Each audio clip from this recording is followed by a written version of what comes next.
अखंड दीप और अखंड धूपों का उल्लेख अकृत्रिम चैत्यालयों में मिलता है। पूज्यवर यति विश्व आचार्य महाराज ने तुलोय प्रणति में लिया है कि मंदिरों में अखंड दीप और अखंड धूपड़े जलते रहते हैं। अब चूंकि अपन लोग यहाँ पंचम काल में हैं, वर्तमान में हैं, अग्नि उत्पन्न होने से जीवों की मरने की संभावनाएं ज़्यादा होती। दीप का निषेध नहीं करना, दीप को जाली आदि से बंद करने की व्यवस्था करना, उसको चारों तरफ से बंद किया जाए और व्यवस्थित करके जलाया जाए तो कोई बाधा नहीं है। दूसरी बात, अखंड दीप को कहाँ रखा जाए? मंदिर के गर्भालय में रखोगे तो मूर्तियाँ खंडित भी हो सकती हैं, क्योंकि रात भर अखंड दीप जलता रहा, पूरा गर्भालय में हीट हो गई, मूर्ति भी गर्म हो गई।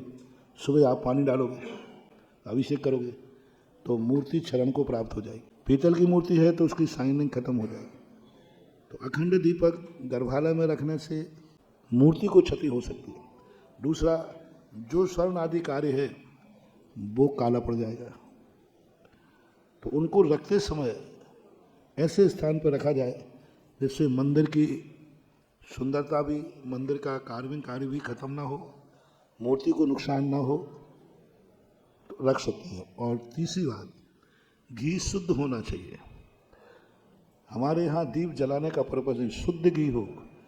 ये जो बाजार का घी तुम लोग डालते हो, ये तो घी नहीं है, घी में तो पता नहीं क्या क्या मिला रहता है, वो जलता ही नहीं है, वो जलता ही नहीं। दीप जलाने का निषेध नहीं है, शुद्ध घी की उपलब्धि होना जरूरी है। अब शुद्ध घी आज कहाँ मिलेगा? जितना बाजार में तुम खा रहे हो, चाहे मंदिर में ला रहे हो, सब अशुद्ध ला रहे हो। मैंने पूरा प्रैक्टिकल करा लिया। 1200, 1300, 1500 रुपये किलो से घी कम पड़ता ही नहीं।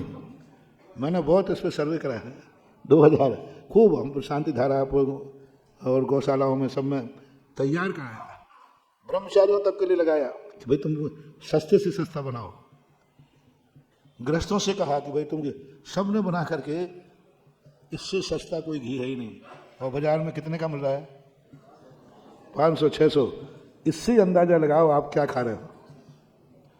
मात आपको स्वाद आ रहा है, आप जहर खा रहे हैं, जहर। रसना हिंदी। फिर कह रहे हो महाराज जी हम तो गुटखा खाते ही नहीं है, फिर हमें कैंसर क्यों हो गया? हम तो ये करते ही नहीं, हमें ये बीमारी क्यों हो गई? अरे जहर तो खा रहे हो, ये 600 रुपये का घी जो खा रहे हो ना, ये जहर है, केमिकलों के द्वारा बनाया हुआ है, और उनमें इतने गंदी चीज़ें डाली गई हैं जो स्वास्थ्य के लिए। मैं तो कहता हूँ बिना घी का खाओ, लेकिन बाजार का डिब्बा पैक घी मत खाओ।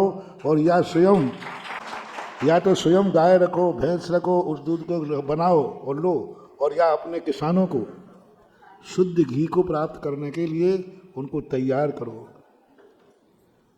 बाजार का सस्ता घी शुद्ध घी है ही नहीं।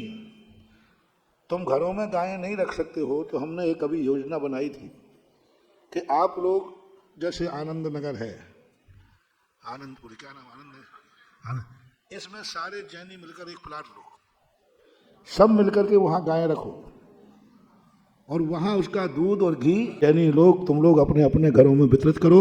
दूध भी शुद्ध, घी भी।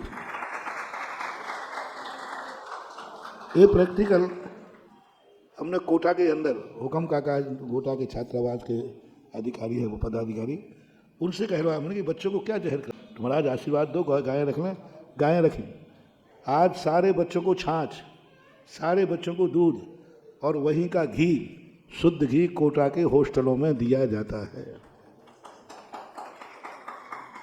अब थोड़ा सा महंगा जरूर पड़ा, थोड़ा कम खाओ, 2 चम्मच के स्थान पर आधा चम्मच खाओ, लेकिन शुद्ध तो बाजार का बहुत अशुद्ध घी, बहुत ही अशुद्ध, बिल्कुल नकली घी, दूध नकली। राजस्थान के कृषि मंत्री थे, उनसे कहा तो शायद उन्होंने पूरे भारत का 16 करोड़ दूध होता है और खपत है 60 करोड़ लीटर की। प्रतिदिन बाजार में कितना दूध बिक रहा है और उत्पत्ति कितनी है? कितना हुआ? 20 या कितना हुआ? 48 करोड़ लीटर दूध कौन सा है? नकली दूध है। जो नकली दूध जो आज का सिंथेटिक्स बना रहे हैं वो दूध है। 48 करोड़ लीटर क्या कहलाता है? ओरिजिनल दूध तो 16 करोड़ लीटर है बस। तो ये सारी चीज़ें, नकली दूध बनाना हम धर्माचार्यों ने सिखाया है कि तुम्हारे विज्ञान ने? देखना है तुम्हारा विज्ञान क्या कर रहा है। तुम्हें मीठी मीठी बातें देकर तुम्हें ऐसे बना पे इधर बीमार करता है, उधर वैक्सीन निकालता है। दवाई बेचने के लिए बीमारी है। वैक्सीन जो बेचना थी तो लोग साहब उन्होंने कोरोना भेज दिया। इधर विज्ञान दवाई, बीमारियों की दवाई निकाल रहा है, उधर बचाने की दवाई निकाल रहा है। आज का विज्ञान ऐसे है कि एक चोर के यहाँ कवि सम्मेलन हुआ, चोरों के यहाँ, तो बहुत बढ़िया चोरों ने कवियों को 1-1 लाख रुपया दिया। अब कवि को 1 लाख मिलना मायने रखता है। कवि खुश, वाह बहुत अच्छा हुआ। और वो 1 लाख रुपया लेकर चले और स्टेशन पर सारे डाकू आ गए। बोले निकालो पैसा। बोले साहब वो तो आपने दिया था। बोले वो हाँ फर्ज था, ये मेरा धंधा है। वो मेरा और ये मेरा विज्ञान ऐसे ही कर रहा है। दवाई देना मेरा फर्ज है और बीमारी भेजना मेरा धंधा है।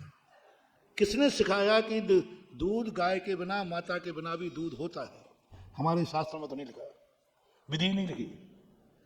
किसी भारतवर्ष के साथ में, क्या विश्व के किसी शास्त्र में दूध, नकली दूध बनाने की विधि नहीं है, असली दूध की चर्चा है।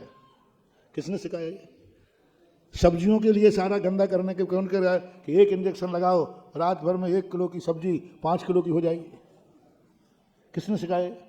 विज्ञान ने। सारा इसे विज्ञान तो अपन समझ रहे हैं कि हमें ले जा रहा है, सब खत्म कर देगा।